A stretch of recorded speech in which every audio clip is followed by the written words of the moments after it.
Okay. Oh, wait, here's Johan. Right. Johan's late. Hi, Johan. Hello, James. I'm very sorry for being a little bit late. Yeah, terrible. I want you to write that on the blackboard 100 times. Yes, I will do that. Do they still do that at school? I wonder. I have no clue. Mandy, are you in the same place as Johan? Looks like it. Yeah, she's next door here. Yeah. It should be slanting the other way, though, the roof. It's very high up in the roof, right? So we have I'm on one side and she's on the other, I guess. Well, this is not my call, of course. So it's Collins, right? Yeah. How are you doing?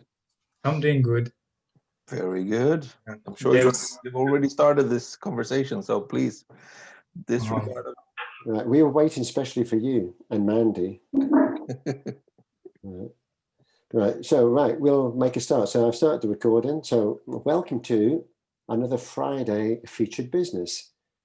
And our special guest, our 20th guest actually, so it's a milestone, is Rono.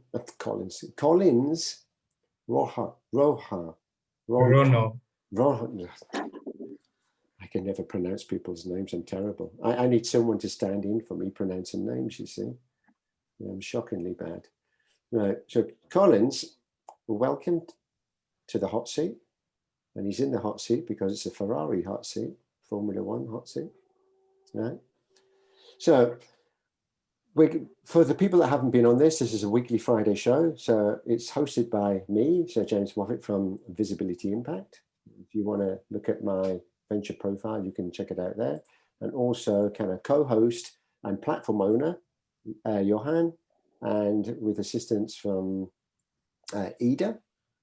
So typically you'll see us three, not necessarily all three of us. It should always be me though, but at least Ida or Johan also representing 𝗦𝗧𝗢𝗏, because they also want to help you on your experience within 𝗦𝗧𝗢𝗏. And then we normally have some regulars that are on here. So Walter, the two Pauls, Pete now. Pete's joined us from his office, his regular office, which is the car. So it was my office last week, actually. So I was actually surprised that I actually got the whole kind of session done from the car without losing the connection, but that worked.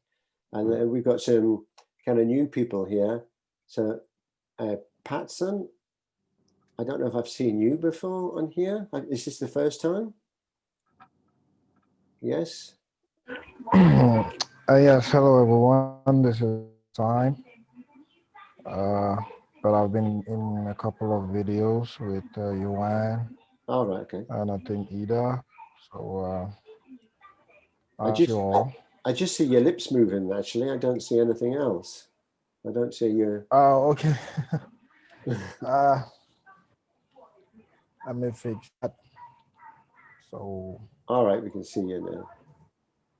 Okay, and we've got Maria. Maria's first time, although she has been on other events. So it's good that other events can stimulate from one event to another. But anyway, enough of that, because we're going to focus now on Collins. So Collins, you're in the hot seat. So before we delve into anything about you and your business or projects or anything that you're doing, the audience want to know and learn a little bit more about you, kind of where you're from, where you are now, and a little bit about you personally. And then I'm going to steer you into more about your business and basically the projects, the very exciting projects that you're working on with actually a number of people that are in 𝗦𝗧𝗢𝗏. So that's also a bonus. So without further ado, we keep muted whilst Colin speaks. And then typically halfway through this, we open it up for questions and answers. So that's when you can come off mute. So the floor is yours. So over to you, Collins, and welcome. Okay. Yeah, thank you very much, James. My second name is Rono. And if I was to tell you my middle name, it's much more complicated. I wasn't going to try, so you can say it. So yeah, so thank you very much for hosting me. It's a pleasure to be here. And about myself, I'll just show you something small. Allow me to share my screen.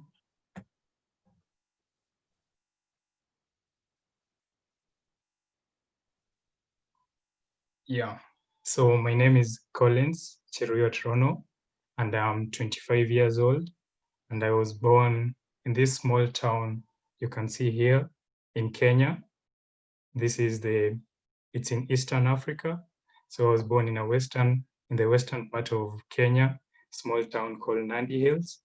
And it is mainly made up of tea, like large tea estates and all that. And actually my dad, so that is my dad and my mom. My dad works for one of the tea estates, and my mom is a teacher. She's a high school teacher, and I am the second born in a family of 4. So that is my elder brother called Anthony. He's 18 months older than I am, and he works in Nairobi, Kenya. Then I have a sister called June. She's 4 years younger, and she's in the university in Kenya. And I have a younger brother also. So we are 4 in total, who's 14 years old, and he's called June. So in general, yeah, that's my family. A family of 4 kids, and yeah, 1 mom, 1 dad. And so yeah, and I studied in Kenya for pretty much my whole life. I did my bachelor's education in civil engineering, and I graduated in 2018. After 2018, around December, then I moved to Germany, where I am at now. I live in 𝗪𝗪𝗧, which is like 15 kilometers from the former capital of Germany, Bonn, where I'm studying and also living and working. And yeah, so about me, I don't have any kids. I don't have a family, but I do have a girlfriend who's back at home in Kenya. Hopefully in the near future, we'll have a family. We'll wait to see about that. So yeah, that, James, is basically about my personal life, where I come from. Yeah. Excellent. So just tell us a little bit. So you live in Kenya, so they're kind of tea plantations. I mean, I know a lot about tea. Living in the UK is our favorite drink. So there's always time for a cup of tea. So, and I always noticed that a lot of the tea we drank was from Kenya. So the Kenyan region is actually famous for tea. And as we discussed earlier, I mean, tea is also, the big British kind of companies own a lot of the tea plantations there. It doesn't mean that it's for their tea, but it could be sold on to others for the production of this. So an interesting place to come from. So, but in the family, you're not the eldest one. You are 25 now. Yeah. And what made you decide that you wanted to kind of leave Kenya to go and live in Europe and to kind of venture away and to do something completely different to typical people, I guess, from your region? It was more of trying new things and moving out of the comfort zone where I was in Kenya, trying to see what's out there, meet new people, learn a new language. And yeah, and I also came to study. So I came to do my master's in engineering project management, which I'm almost done. So yeah, and why Germany in particular is I always wanted to come to Europe. The country before, I didn't have a preference at first. So that came down to the course and the school. So I had a course in mind. I wanted to do project management. So when I was looking for the school and a course to do, I ended up getting it in Germany. And that's why I came to Germany.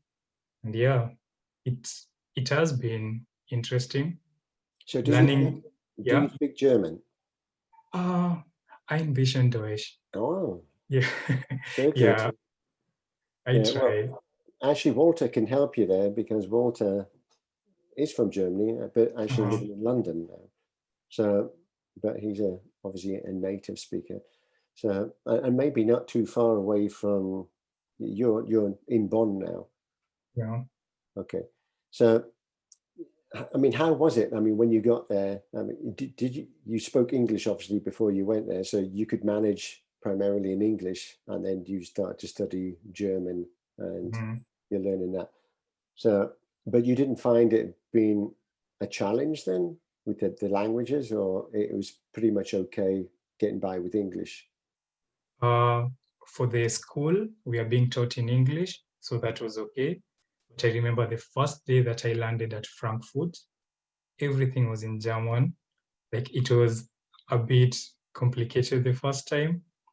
But what was for me quite unusual, strange the first day, I remember I arrived towards the end of August, which was still a bit of summer, and I'm used in Kenya that by 7 o'clock, 6:30 o'clock, dark. Then in my mind, I know, okay, I need to get dinner.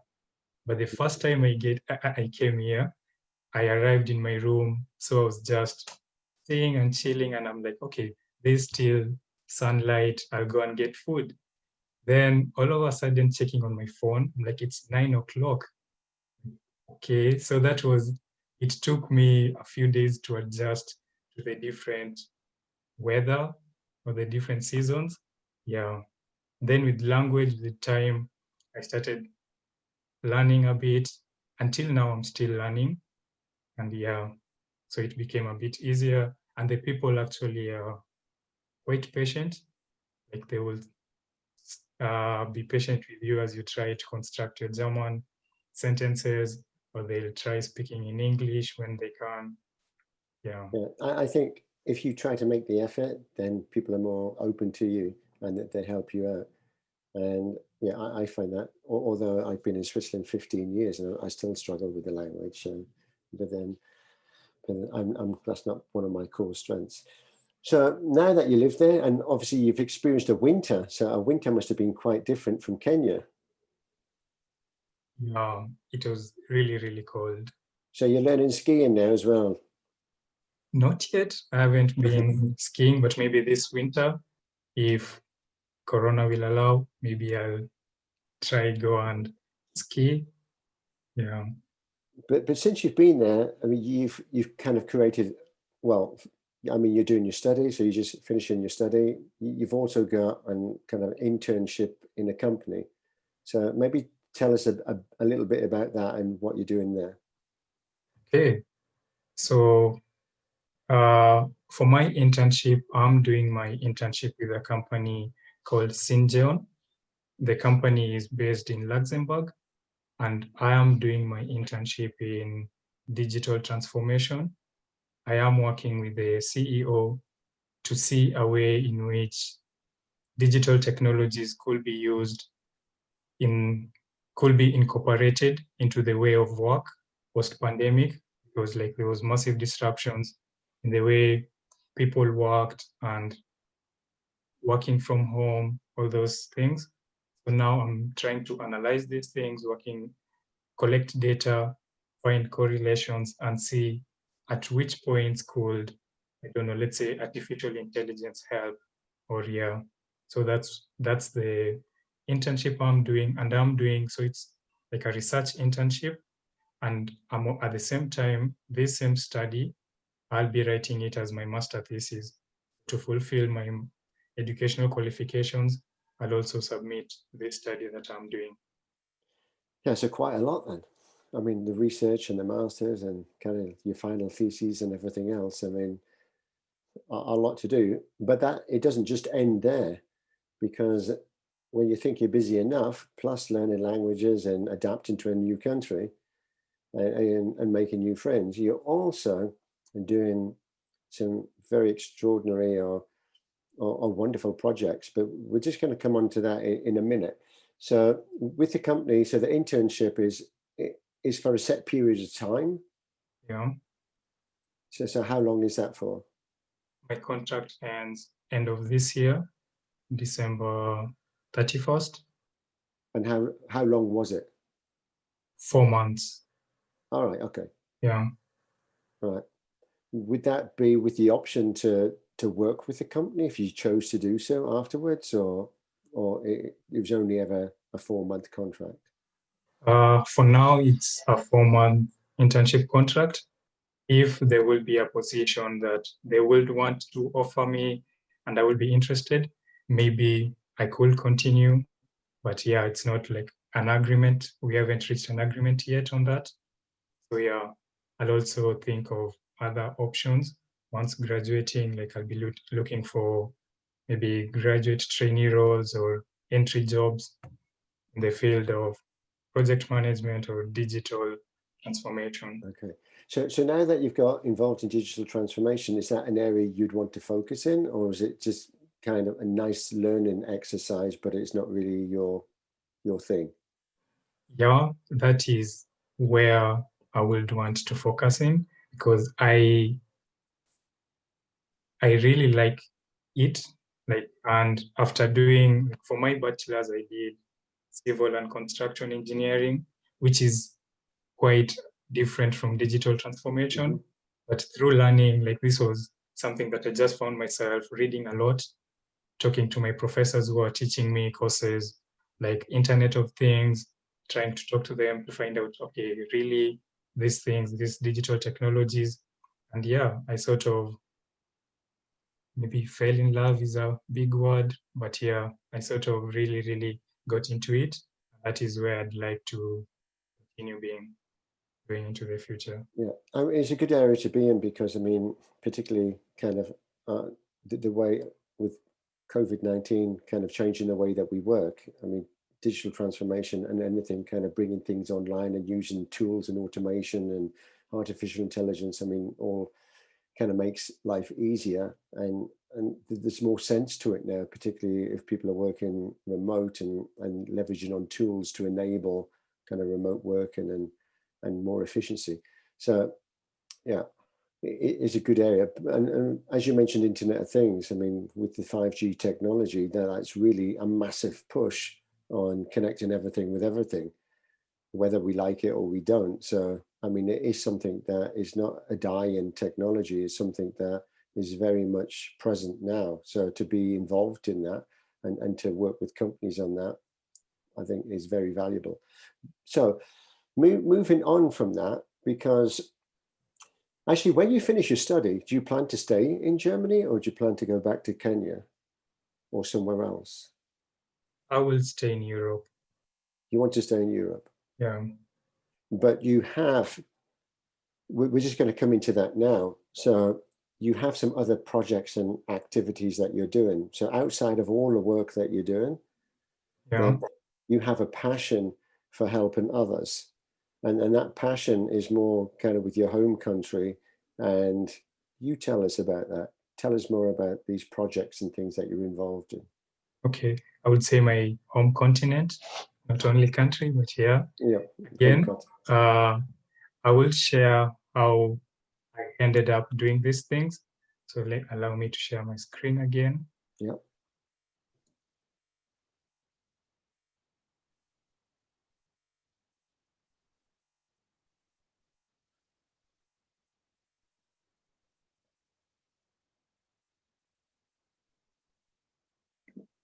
Yeah, so early this year, with the help of our career office, I did come up with a mind map of the things that I want to do and the goals where I'd want to be in close to 20 years from now. And so it was basically like I'm learning my language. So that was the most important thing at that time. Then do an internship by June 2020. I will make some sort of a timeline. Then my master thesis beginning by October, which I'm on time.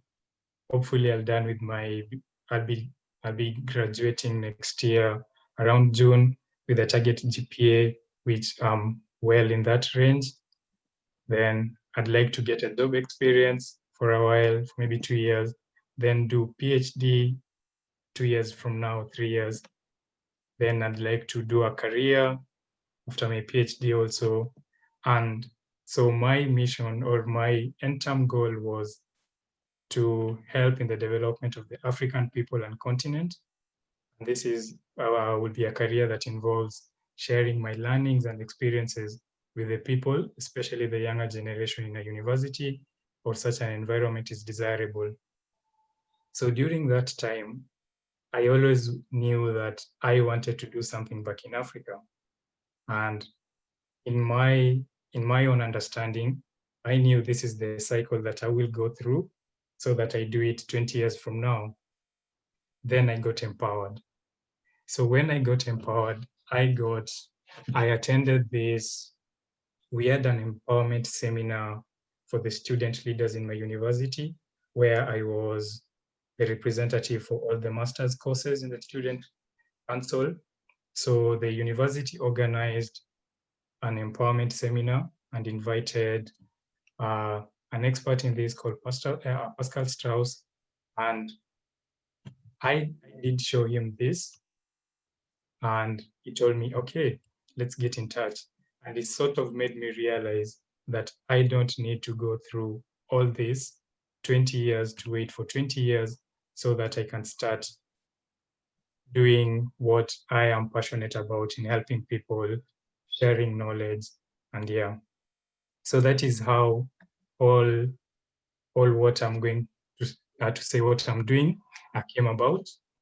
So after we interacted with him, I've done one project with, I think maybe 10 people. This was not like very big, with like 10 people from different African countries, Burkina Faso, Congo, Kenya, Ghana. So, and for this program, I got in touch with Mr. Jeff Stars. He's a TEDx talk speaker, and he talks about education and innovation. And I organized a webinar for these people just to empower them and all that. Then after that, this being small, then I came in touch with Pascal Strauss, and he invited me to this community called the Game Changers community. So the Game Changers community is made up of a number of people who are trying to share knowledge in order to improve the quality of life for people. And yeah, so over the past 4 months, I think 4 months or 3 months from June, yeah, there are about 4 months, I started working on 2 projects. They're still pilot projects, since I'd like to do it and see the outcome, then next year maybe do it bigger. So the first project, which we actually started this week on Monday, we call it the Project Identity Ghana. And what we do is we created a program. I created a team of around, I think we're in total 10 young people. So in this team, I got people from Ghana, from students. There's a student, there's a founder, there's a youth leader, and I got in touch with them, and I told them, okay, I'd like to create a program to try to empower the students and the young leaders in Ghana. But for me to do this, we need to have a connection with the people in Ghana, because I come from Kenya. Yes, it's still in Africa, but I cannot say I understand exactly what the people in Ghana want. So to do this, I got in touch with these people from Ghana, and I told them, okay, this is what we want to do. Then, so we worked together for the past 3 months in creating a program they think will be beneficial to their community, to the immediate communities, or to the young people in Ghana. And so those are 4 people, including me, 5, and the team was made up of 10. Then I also invited 5 other team members from different countries. So there's one from Botswana, South Africa, Burundi, Nepal, and Cameroon. They come and join us. They are sort of observers, but they do also take part in the program so that they see how we do it. And if they think next year this is something that will be beneficial in their communities, also we can't take it to their communities. So we worked on a program and we developed a 6-week program, and the intention is we would like to start with these young people as individuals. Like what happened to me is I got empowered and I realized, okay, I do have these big goals and everything. If I get the support and get empowered, I can actually start doing something now. So we created a 6-week program where we're taking these young people through, and we got 40 people in 2 learning groups. So the first learning group is the empowered talents. And with the empowered talents, these are mostly students in the universities or who have just finished. So there are people who are trying to do something, but they're still on starting. And also the learning, and the second group is made up of the agents of change.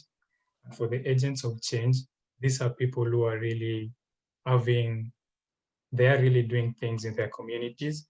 And we would like to find a way of, first of all, combining these 2 people so that the students can actually learn from the agents of change, from the people doing these things, and we empower them together. Then at the end, now this is what we are trying to do, is find a way of also supporting these people.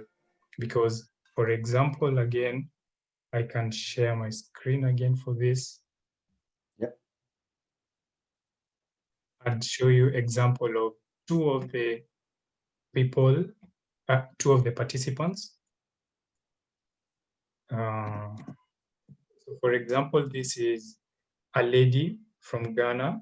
She is in the university, and like she's a university student, and she also founded an initiative called the Learner Girls Foundation. So what they're doing, especially during the COVID time and everything, even before that, they were going to the less fortunate communities, trying to get them books, to the kids who cannot go to school, get them books and try to educate them. And their intention is actually get these kids to write books, like from what they learn, these kids to write books so that in future, other kids can actually study from the books written by these kids. So I got some pictures from her. So these are the kids, them trying to teach them, and a team. And yeah, so this is part of someone would consider just starting. Then again, we have now a founder called Daniel, and Daniel is a founder of Africa ICT, right? And for him, what they're doing, it's still part of education.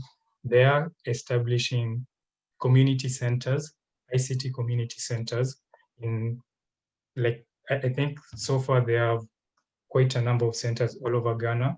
So what they are trying to do is to create a center where the people in these villages, even if they don't have electricity, they will be welcome to come and equip themselves with ICT skills, do some research. So, and there's, for example, this is the Tech Resource Center in Tamale. So the kids from the public schools and everything, they come there. This is what they do. They equip these facilities with computers. Then they have different programs. I think this was for the women. They're trying to create programs for the women. And yeah, that's how it looks like. And actually, this is interesting because this is not actually a building.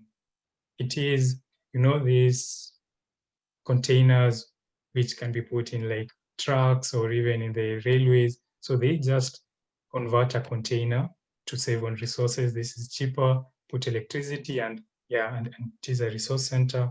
And now actually he has a plan. This is a plan that he wants to develop sort of intelligence lab also, where actually people can come and create value. So, and these are just 2 of the people. We are working with 40 young people, 40 young and passionate people who are trying to do something for their community in Ghana. And this is just the pilot project. Yes, the pilot project that we are developing. And yeah, so, and also in Kenya, this one we haven't started yet. Maybe we'll start next month or something. this one now we are targeting kids from the age of school-going kids from the age of 4 to 13, so that even them from when they are small, we start equipping them with some of the things like being honest, teamwork, respecting each other. Like these are the things which maybe you don't get in a school curriculum, but it's really, really useful. And also maybe try getting them into a bit of IT skills from a young age. Yeah. So that's what we are trying. I'm trying to do, or what we are trying on my team to do. Yeah, this is fantastic. And I mean, we've talked prior to this and the work that, and looking at the website as well, that we had to look through, and the projects and the programs that you're offering and everything. So this kind of, when you were living back in Kenya and as a child, did you have these kind of visions and ideas that this is what you wanted to do as you grew older, and to give something back to the countries and the continent in general? Or it wasn't until kind of that you'd left and then you were more in Europe and thinking kind of what's possible for me should also be possible for others? And it was from, you mentioned about being empowered by a speaker, and then there was an inspirational speaker that kind of triggered things off, that motion that you need to keep this going. So how did it feel as a child then? I mean, did you have these aspirations? As a child, I'd Yes. say maybe I was fortunate to grow up in, like, from my grandfather and my dad. I come from a humble background, but they always tried like to help other people. Like my granddad would pay school fees for other people, or even my dad would try to help other people, even if it means a bit less for us. Like maybe we will not get something extravagant or anything, so that we help other people. And that's how I was raised. And also growing up in the tea estates, my dad is part of the management position, and now we have the kids who are also the kids for the workers, now the people who pluck the tea and everything. And growing up, there was this huge difference between these two, like this sort of two groups, like us living where our parents are working in the management, and these other kids, like how we could not even play together, and for me I didn't like it. I really, so growing up, I had these things of, it's fair for everyone to get these opportunities. And yeah, so I always had a vision of doing something, but I hadn't thought of it to be the way I'm doing it now. Yeah. Now, you showed us kind of your mind map, or your time plan of where you want it to be, and kind of all the studying and everything that you want to do by 2040, which is a long way off. But you didn't want to wait until 2040 before you start realizing your vision. So your vision is obviously the passion, that's that burning desire inside you, that you want to kind of change the way that things are, not just for your family, but also for others that are less privileged as well. And then looking at other countries like Ghana, and not just Kenya where you come from, but Ghana and all the others that you mentioned. So getting involved in kind of all of these organizations, and you gave us a whole list of different people. How do you manage all of that? And so also you have a website as well, which I'm just looking at now, called 𝗬𝗢𝗨𝗥.community. And in there's a lot more information about the programs and everything that you're doing. So to try and do your study, the research, your kind of the internship, plus all of this, how do you manage? Well, I'd say it's not very easy. Like here, sometimes I'd feel like, especially like last week, to some extent, it was a bit draining, since now this program was starting. I still have to deliver in my internship. I have to make progress in my master thesis and everything. So it was a bit difficult. I do try to plan beforehand. And James, actually, there was the conversation we had on Wednesday, and this 5 persona types that you're talking about. Yeah. For me, something that comes a bit easier to me is an orchestrator, that is project management. So this is what I'm studying and everything. So trying to put these things in order from the word go, it really helps. So like from for the program, when starting with the team and everything, we had a vision of like, okay, we want to do this and this and this. So, and I did the extra effort of putting everything sort of in place so that once we start doing it, it's not like we are starting again from zero all the time. So that has helped. I think a bit of planning from the word go and talking to people also, like I really try to talk with so many people. Then talking with people, someone tells you, okay, you need to think about this, you need to think about this. So thinking about these things also beforehand, it sort of prepares you a bit, but yeah, it's still quite some work. Yeah, so I can imagine. So I'm gonna, in the essence of time, open up to the audience as well, so to make it interactive. But I mean, what I have noticed from our conversations, from not knowing you at all, to the way that you learn, you're a very, very much an active listener. I mean, not just a listener, but a doer as well.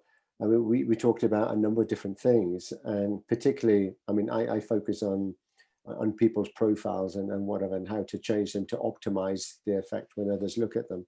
And you implemented those changes straight away. And these are things that other people are struggling with, and they come back to me time and time again. Yeah, within 24 hours, you've done it, and it wasn't a problem. And other things I talked about, I mean, that you alluded to as well, it just kind of, you absorbed it like a sponge, and then it became easy. So I commend you for that. I mean, because that is fantastic. The ability to do multiple things, but absorb that knowledge and actually apply it, it is a gift as well. And I mean, you don't do things alone, because you work with Eric as part of the team, and a number of others. So I'm just gonna, I mean, people can come off mute now. So it'd be good that, Collins, if you've got any questions or anything that you want to ask the audience about things that you need, the challenges that you're facing, trying to do it alone, or what kind of support would you need from EntNest? And is there anything that we can do as a community, individuals here, or we know people that we could recommend that you should be speaking to? First of all, the thing that already you are giving me is this platform, sort of the visibility. So to get people to know what we are doing, and also just even for I think even for us as the African people, to get these things out there for people to know, okay, there are young people who are trying to do things, and if I decide to do, I'll get support, is also going to be encouragement to everyone. So to get the visibility, and also for these young people, they need support in terms of mentors, they need support in terms of financial support, of course, or investments. Like, for example, the guy who wants to develop the the AI lab, this will be an investment, which of course will be sort of like a business with the returns. So they will need investors. So if I could get also connection to these people, to people already who are here, or people who are willing to invest with, like for example, I could talk to someone and say, okay, for me, I'm interested in agriculture. I'm sure in one of these programs, we will find people who are doing agriculture, and someone is interested in investing in agriculture. So getting also these investors, and also for the program itself, like for example, if Corona allows and we have to go to Ghana and everything, we also need support for this in terms of flight and facilitation and everything. So someone to sponsor us, something like that here. And for me as an individual, I'd like for you experienced people like who have much more experience in doing these things, I'm always open to advice, mentorship, or encouragement, just conversation, just talking and sharing ideas. Yeah, I mean, just from my personal point of view, I mean, I'm happy to offer like free advice and stuff like that as and when I can. Yeah, I'm not likely to jump on a plane and go to Ghana. But I mean, there's a lot of things that I could offer to a community remotely that would also kind of be a gift in the way that I'm helping others. So things that you'd need to, you can reach out to me as we've already discussed. But I mean, for others, yeah, I'm sure that there's people within this group that could also offer assistance. You mentioned about kind of partnerships and IT know-how, mentorship and investors and a whole bunch of other things. I strongly believe within EntNest that there are these people. It's just that would they, well, first of all, as you said, they need visibility of what you're doing. So you need to kind of promote that. So, I mean, Johan and Ida are the best people to speak to for ongoing things. I mean, having a 1 hour feature, yeah, you need to keep that momentum going as well, and either create your own event or something that's going to be part of a bigger picture that other people can be involved with on an ongoing basis. So, yeah, Johan. Yeah, I think this is an amazing first session. It's the first time that I hear you, Colin, and I really very much like everything I hear. I think you come across very much as a solid person with all the checks in the right boxes, and very humble and realistic, and with the right intention and vision and so on, and also very much in line with overall what EntNest is interested in. We talk a lot about impact and each individual letter. So I for insights, M for mentoring, P for passion, A for action, C for connections, and T for tools. And so we really, everything that you mentioned in terms of you and the people that you work with being open to mentoring and receiving assistance and so on, I think that's really the perfect starting point. And from an EntNest perspective, I mean, we're here, we want you to be able to make these kinds of connections with all the type of people that you're interested in. And I think there would be a lot of people, not only in this call, but also further within EntNest, of course, who will be very interested in discussing with you and assisting, and who also have very, very similar goals with creating a better opportunity for Africa or for the developing world in total, right? We need to make sure that we can deliver opportunities where the people are, right? So that they don't feel that they have to migrate for economic reasons and so on, right? So it's a very noble thing to do, I think, what you're doing, Colin, at this point already. And yeah, Paul, you've gone off mute. You're in South Africa down there, and I'm sure that you have a lot of things to add on what you and the two of you potentially could do together, right? Yeah, I think maybe just firstly, I'm from South Africa, so I'm from the continent. I know Kenya quite well. We've dealt with Kenya several times.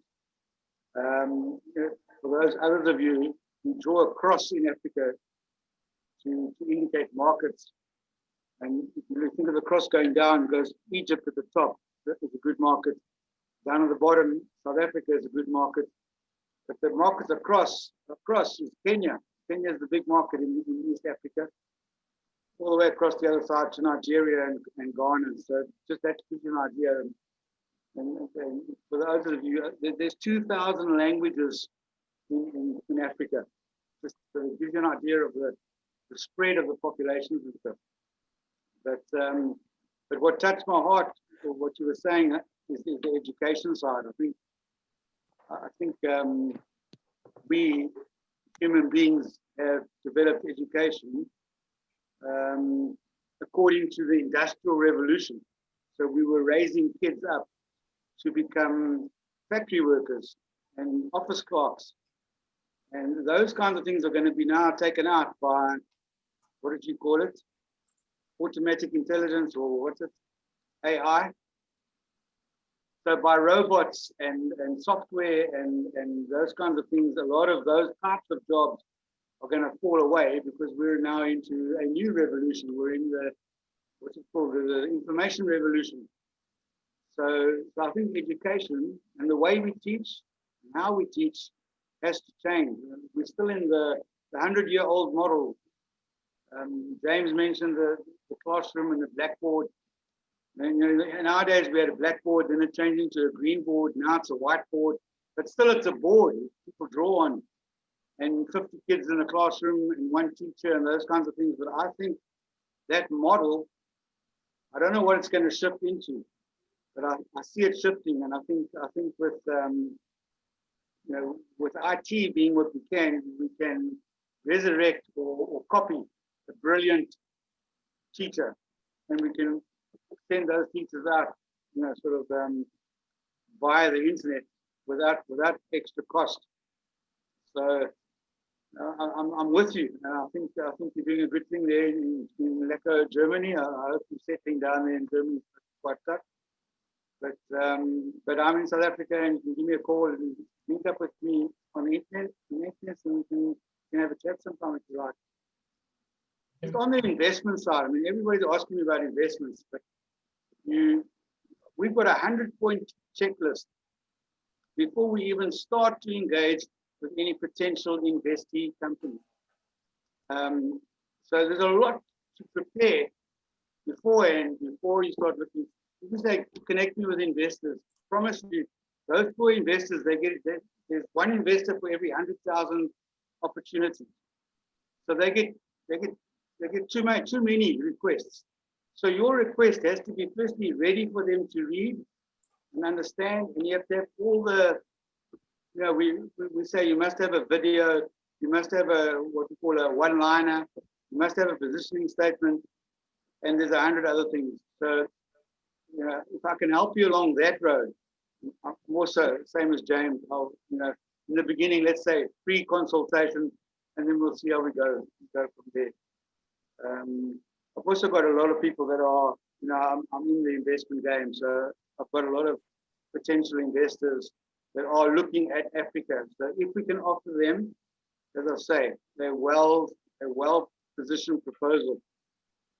We have the people, but it's actually the proposals and the development of the projects that we really need. Yeah. I think the opportunity also, and that's also what is the intent of Entness. There are so many great people out there. The problem is simply making the right connections in a trusted way, right? Yeah. So that's really what we want to try and drive through Entness here. And then I just want to, I heard yesterday in an event, there was talk regarding the development of work over time. And I found that really fascinating. So in the beginning, basically all work were by hand. And now we're in the middle of our mind doing the work. And the next phase now, it's going to be the heart, doing it with the heart in the right place, right? And moving away from AI and rather doing the human elements that we can do, right? So, and this is spot on, I think, this whole piece in terms of making sure that we are doing the things we do for the right purpose. So very, very powerful. All right. Yeah, absolutely. So we're just getting up to the hour now.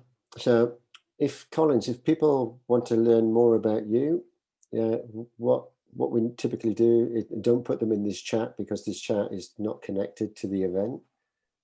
I will copy the information from the chat and put it into the event, but on the event itself, then just make available kind of contact information, any links to websites or whatever you want to share with us, and how we can contact you. And yeah, also Entness is something that's evolving all the time, but it very much depends on the people to make that happen. So if you see something that you believe that would be beneficial to Entness and other people, then feel free to suggest that and create maybe your own group or your own activities, because it's these activities that breed other things, and then people want to be part of that, so they'll naturally get involved. And as I said, this event is just for different people each week. So it won't be a continuation of your story. It'll be someone else's next week. But to continue that story, then you can either create your own thing, or maybe there is something already in 𝗬𝗏𝗏 that you could be part of that share kind of the same thing. Because I think exactly what Johan said. I mean, we're thinking, trying to be human again. And we've been subjected so much to technology that we've forgotten how to be human. And this is very much part of that. And to bring your passion back into what you're trying to achieve, and particularly for kind of underprivileged people, to give them hope and opportunity in their life. So, I mean, I love what you do. And that's why I'll give you free advice and stuff as and when I can, because I believe in what you're doing. But anyway. A lot of us resonate to what you, James, just said. And I just wanted to say hi, Colin, from my side as well. I'm going to get back to you to see how we can help you on 𝗬𝗏𝗏. I already wrote to you on LinkedIn after Eric's event last week, but I'll get back to you now with some more concrete ideas and suggestions. So let's follow up on that one soon. Yeah, thank you. Fantastic. Yeah, Collins, I think it is very admirable that you put your passion above money. If I saw your goal mind plan.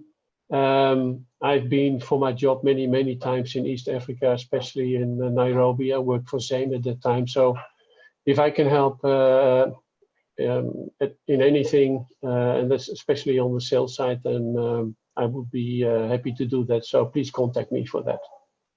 Okay, thank you. As you can see, there's some fantastic people here already. That's why it's so important to have these on a weekly basis, because we get the regular people that aren't just here just for the ride, that they're here to participate, and that's the difference. So Collins, have you got any closing remarks or anything that you want to leave us with before we close the call? Really no, like maybe just how I'm feeling. I think I'm feeling a bit, yeah, I'm feeling a bit overwhelmed.